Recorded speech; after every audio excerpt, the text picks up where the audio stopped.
Alam on line میں ایک مرتبہ پھر آپ کو خوش آمدید کہتا ہوں۔ ایک تو یہ جو دو گلے پھاڑنے والے بھائی ہیں لاہور کے وہابی اہل حدیث، کہ اس سے بھی زیادہ جاہلانہ گفتگو مرزا محمد علی جیلوی نے کی ہے۔ جب وہابی قرآن و سنت کے نام کے اوپر دھوکہ دیں گے تو جناب 2812 بھی آ جائے گی باہر مارکیٹ میں۔ اب آپ کو پتا، آپ کے سامنے پہلے بھی رکھتا ہوں، عرض کر دیے ہاں کہ اس بد زبان، بد کلام، بدتمیز شخص کی بکواس سے کوئی بھی محفوظ۔ کہتے ہیں انجینئر صاحب بہت سخت ہے، سرکار شکر کرو حضرت عمر نہیں زندہ، میں تو صرف زبان سے کرتا ہوں، حضرت عمر نے تو بلڈوزر چلانے تھے تمہارے ان ساری چیزوں کے اوپر، کوئی لحاظ نہیں کرنا تھا، چک کے پرے مارنا سی۔ رسول اللہ صلی اللہ علیہ وسلم کے بارے میں کہہ رہا ہے کہ یہودی کہتے تھے کل کا چھوکرا، انا للہ و انا الیہ راجعون۔ کسی یہودی نے رسول اللہ صلی اللہ علیہ وسلم کو کل کا چھوکرا نہیں کہا۔ اس سے زیادہ تلخ الفاظ کیے ہوں گے لیکن یہ الفاظ نہیں کہے۔ جی جناب پکڑے گئے ہو چوروں لنگوٹیاں چھوڑ گئے ہو اپنیاں۔ پہلی بات ہے میں نے تو نبی اسلام کو چھوکرا کہا ہی نہیں ہے، یہ بات ہی بالکل الزام غلط ہے، یہ بات اس طرح ہوئی نہیں ہے۔ اس کو اب سمجھیں ہوا کیا تھا؟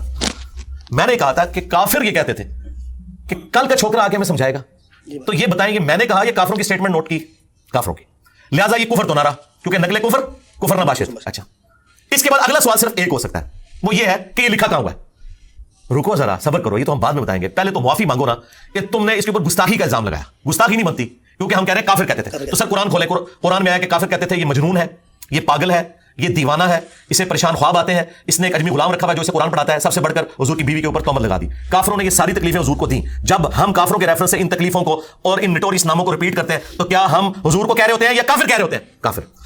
انہی ساری خباستوں میں سے ایک خباست اگر یہ ہے تو آپ یہ تو پوچھ سکتے ہیں کہ لکھا کہاں ہوا ہے کہ وہ یہ والی گالی بھی دیتے تھے۔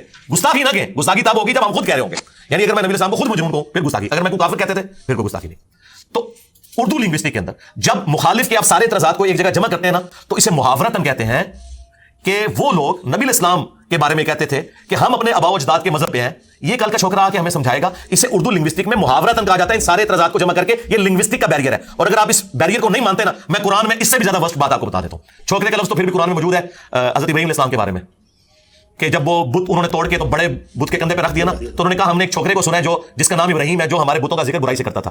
وہاں پہ لفظ ہے ایک ینگ بوائے، اس کو چھوکرا کہا جاتا ہے، پنجابی میں چھور کہتے ہیں۔ اچھا اس لیے میں نے کہا تھا کہ نٹوریس ورڈ بھی نہیں ہے، اگر کوئی اسے نٹوریس بھی سمجھتا ہے، لیکن یہ بات سمجھانے کے طور پہ تو یہ قرآن میں موجود ہے۔ پھر سورۃ البقرہ سورۃ الانعام میں آیا کہ نبی کو ایسے پہچانتے ہیں جس طرح اپنے بیٹوں کو۔ یہی میں نے بات کی تھی کہ یہود و نصارہ کے بڑے بڑے جو سفید داڑھیوں والے تھے وہ بچوں کی طرح حضور کو دیکھتے تھے کہ یہ کل کا چھوکرا آگے ہمیں سمجھائے گا، یہ ان کے ریفرنس ہے نہ کہ میں کہہ رہا ہوں۔ اور آخری جو چھکا الزامی جواب سورۃ المنافقون میں لکھا ہے کہ منافقین نے کہا کہ جب ہم عزت والے مدینے میں داخل ہوں گے تو مدینے سے ان ذلیلوں کو نکال دیں گے۔ اللہ کے نبی علیہ السلام اور ان کے صحابہ کو کہا ذلیل، پھر اللہ تعالیٰ نے جواب میں کہا کہ عزت تو اللہ اس کے رسول اور اہل ایمان کے لیے، لیکن منافقین نہیں جانتے۔ اور زید بن ارقم نے آ کے حضور کو شکایت کی، عبداللہ بن ابی کو بلایا گیا، اس نے قسم اٹھا دی میں نے نہیں کہا۔ پھر اللہ تعالیٰ نے قرآن میں نازل کیا، شکر ہے قرآن میں آ گیا، یہ خالی بخاری میں نہیں ہے۔ کھورا تو اڑے کار نکل گیا، لو سامو۔ اور تو کہتا صحابہ کو شاہی کوئی نہیں، استغفر اللہ، کون یہ کہہ سکتا ہے یار؟ فلاں تو شاہی کوئی نہیں، بنو امیہ ایسے ہیں۔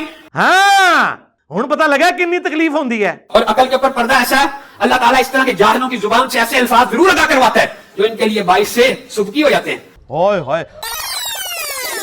ایک حدیث گڑی بھی ہے، ایک حدیث گڑی بھی ہے، یعنی مفہوم گڑا ہوا، حدیث تو درست ہے۔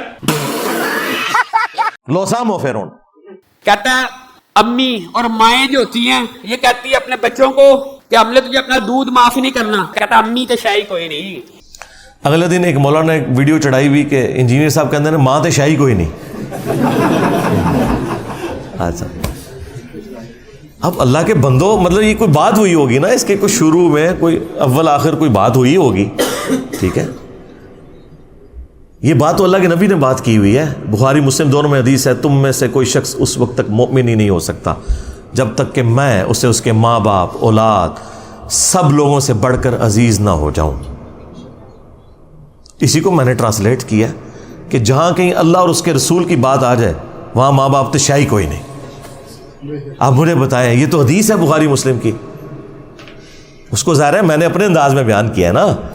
جو مفکرین ہوتے ہیں یا جو شعراء ہوتے ہیں وہ انہی باتوں کو ایک ڈیفرنٹ فارم میں پریزنٹ کرتے ہیں، مطلب وہی ہوتا ہے۔